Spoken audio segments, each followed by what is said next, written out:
अहिंसा तीर्थ प्रणेता,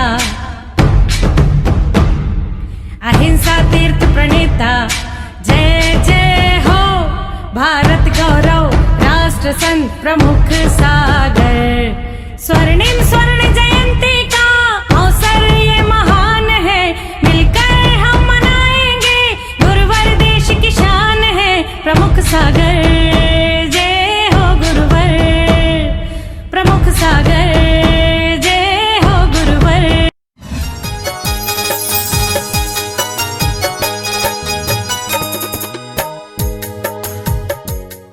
धर्म स्नेही भवात्माओं, एक दौर चला था जब नमोकार मंत्र का पाठ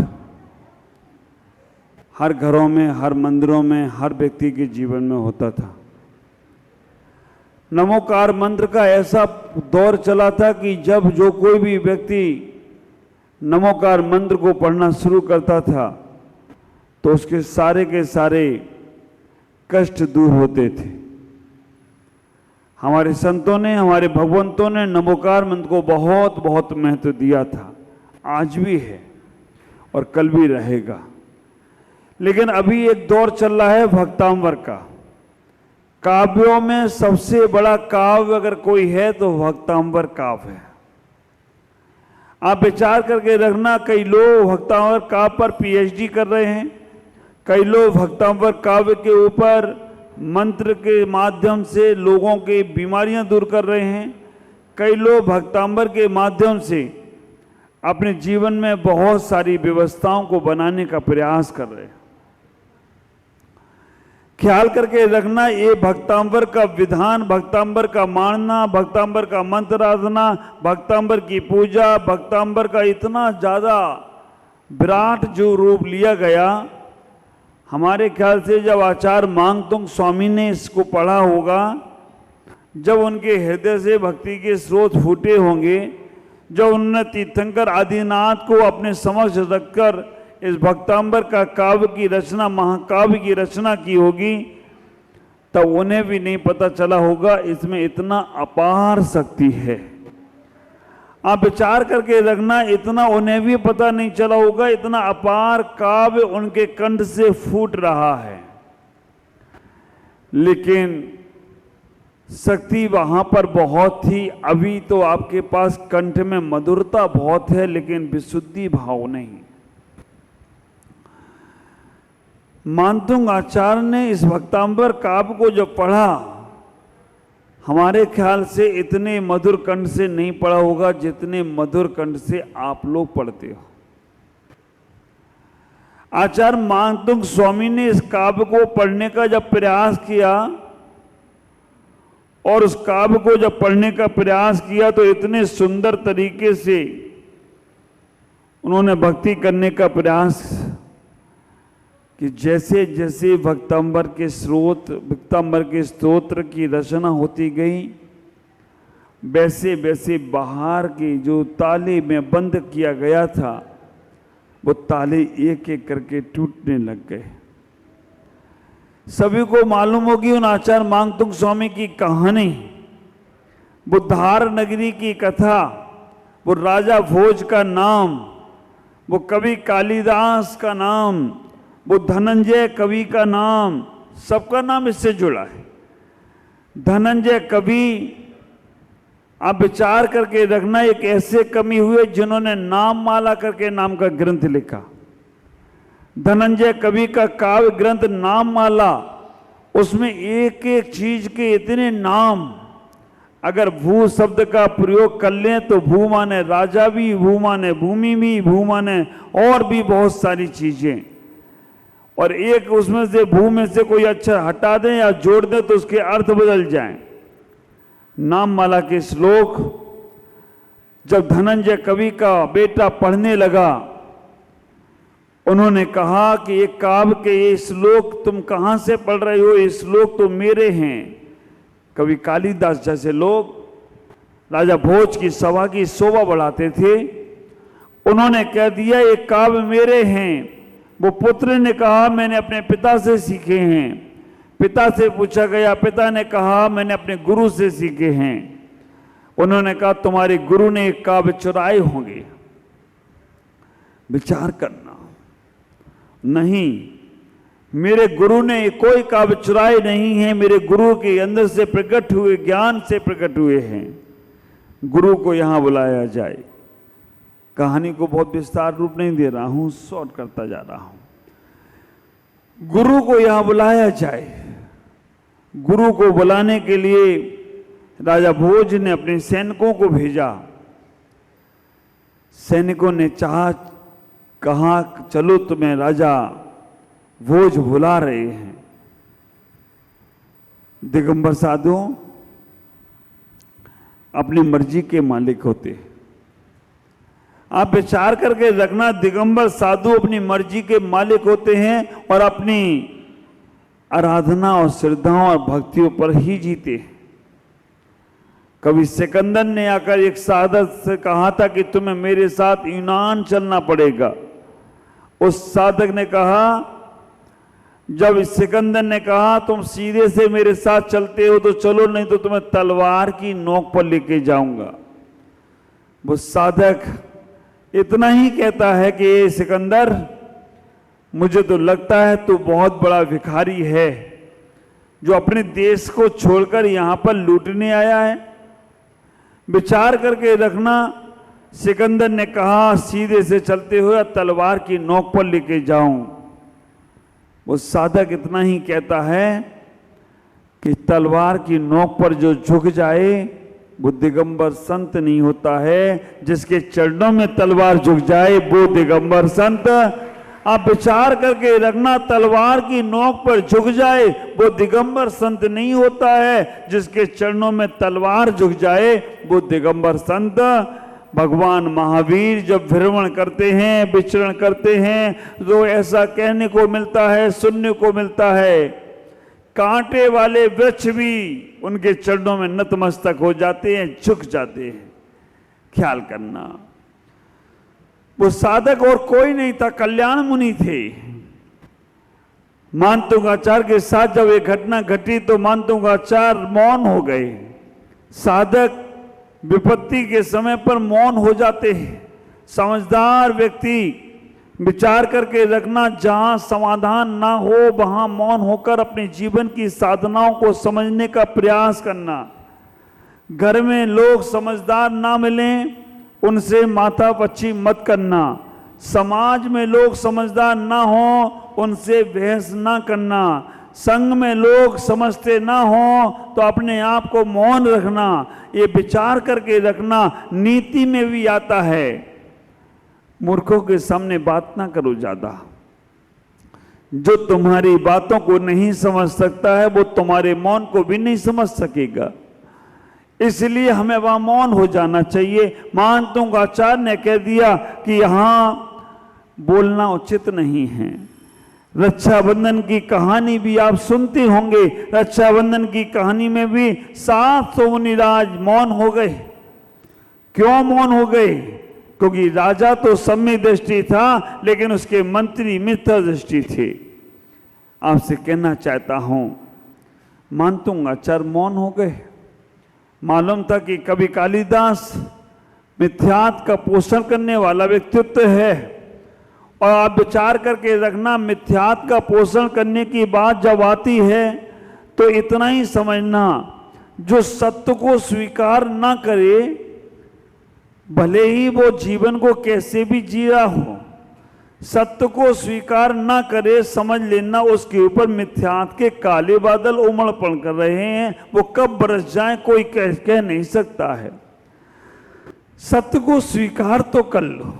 हम अपने जीवन में आचरण ना कर पाए, हम अपने जीवन में वैसी क्रियाएं ना कर पाए, हम अपने जीवन में वैसा अपना जीवन ना बना पाए, कोई बात नहीं। लेकिन अगर हमने सत्य को स्वीकार कर लिया तो विचार करके रखना, आज नहीं तो कल वो सत्य तुम्हारे जीवन का सबसे बड़ा सहारा बनेगा। जहां झूठ बोलने का मौका आए वहां मौन हो जाना, और जहां सत्य बोलने का मौका आए वहां समझदारी के साथ अपनी बात को रखने का प्रयास करना।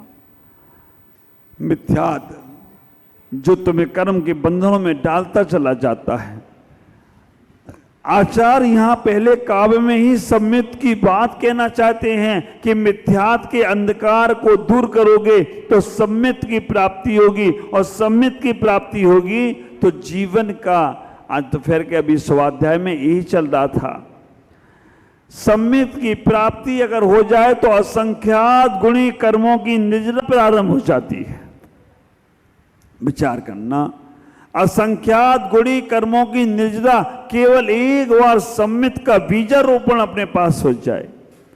तुमने कितने दिन मंदिर की पूजा की, कितने दिन साधु के साथ स्वाध्याय किया, कितने दिन तुमने विधान प्रतिष्ठा की, कितने, अगर तुम्हारे अंदर सम्मित का बीजारोपण नहीं हुआ, समझ के रखना तुम्हारा जीवन ऐसा ही है, गजवत स्नान।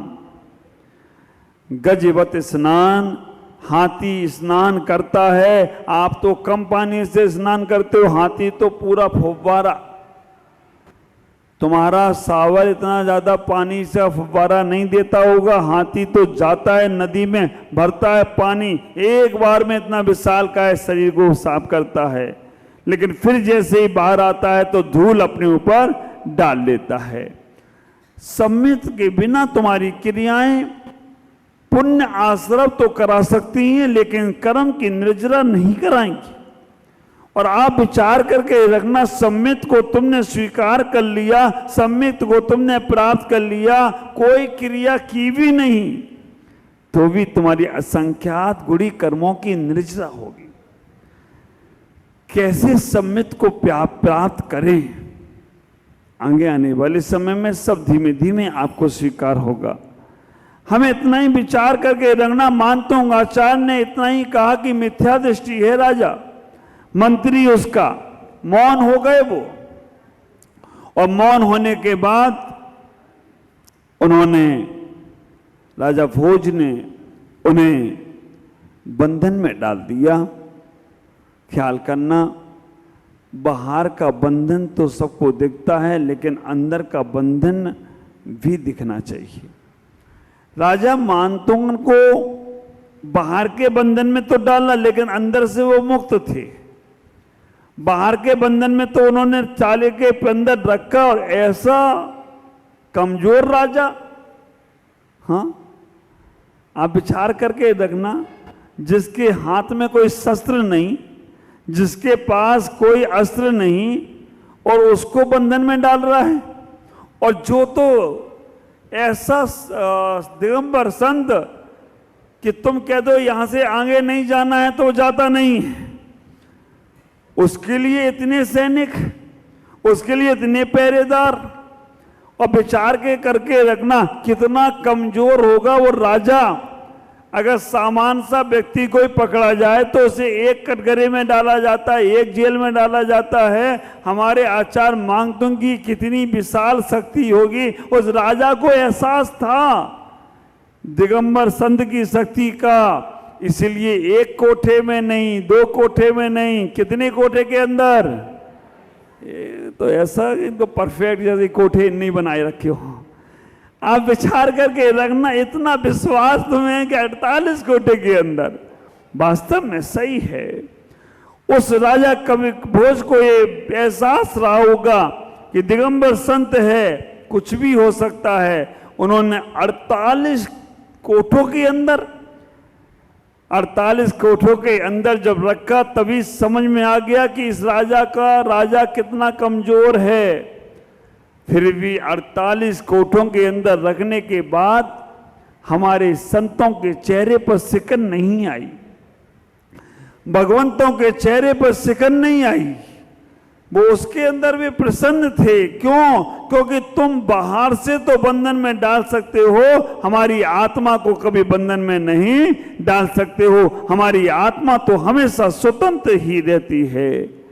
विचार करना, समय सार में आचार्य कुंद महाराज भी यही कह रहे हैं, समय सार ग्रंथ में भी आचार्य कुंद महाराज यही कह रहे हैं कि आप अपने जीवन में शरीर को, कर्म को कभी भी आत्मा बंधन में डाल ही नहीं सकती। अध्यात्म को जो समझते हैं वो समझते हैं 5 प्रकार के शरीर में औदारिक शरीर को कर्म छूता ही नहीं है। वैक्रिक शरीर को कर्म नहीं छूता है, आहारक शरीर को कर्म छूता ही नहीं है, तेजस शरीर को भी कर्म नहीं छूता है। कर्म तो केवल कार्मण शरीर को छू रहा है और कार्मण शरीर से ही उसका संबंध है। भंडार घर से वहीं से सामान निकलता है और भंडार में ही सामान जाता है। हाँ, गर्भगृह के भगवान गर्भगृह से निकलेंगे और गर्भगृह में ही जाएंगे। वो तुम्हारे जहाँ पौछारा बनता वहां नहीं जाने वाले, और पौछारा का सामान पौछारा में ही जाएगा, वो गर्भगृह में नहीं जाएगा।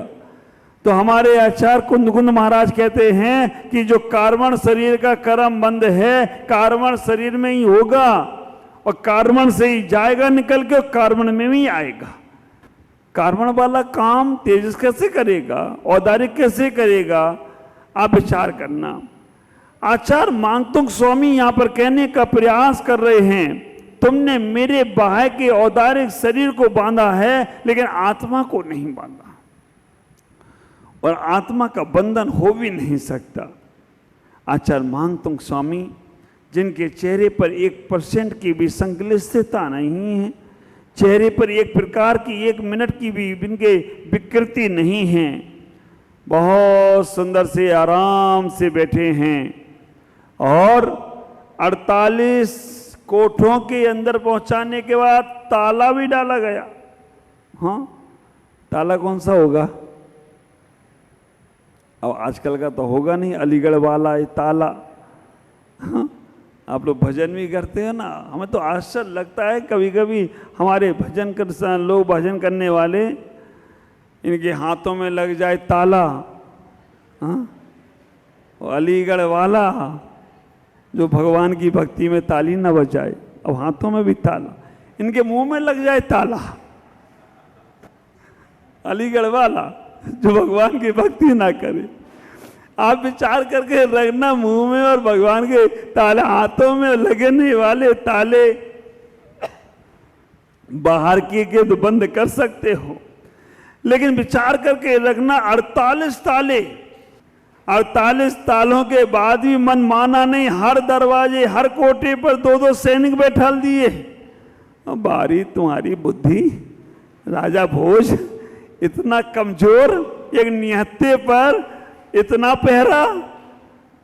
हम तो कहते हैं कि तभी से निर्गंत दिगंबर संत की ताकत उस राजा को मालूम पड़ गई और हमको मालूम पड़ गई हमारे दिगंबर संत कितनी ताकतवर हैं, लेकिन ताकत वो अपनी दिखाते नहीं। ख्याल करके रखो दिगंबर संतों का पावर कितना।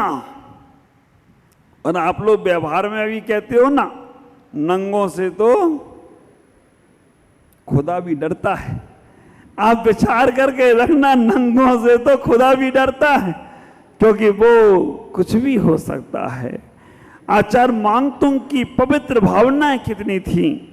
48 तालों के पीछे बस भगवान की भक्ति में उतरते चले गए। एक बात का आप हमेशा ख्याल रखना, दिगंबर श्वेतांबर जो भी जैन संप्रदाय हैं, आप विचार करके रखना, जो सज्जन व्यक्ति हैं, अच्छे व्यक्ति हैं, जो लोग परमात्मा के भक्त हैं, जो लोग जैन हैं, वो लोग कभी चमत्कार को नमस्कार नहीं करते।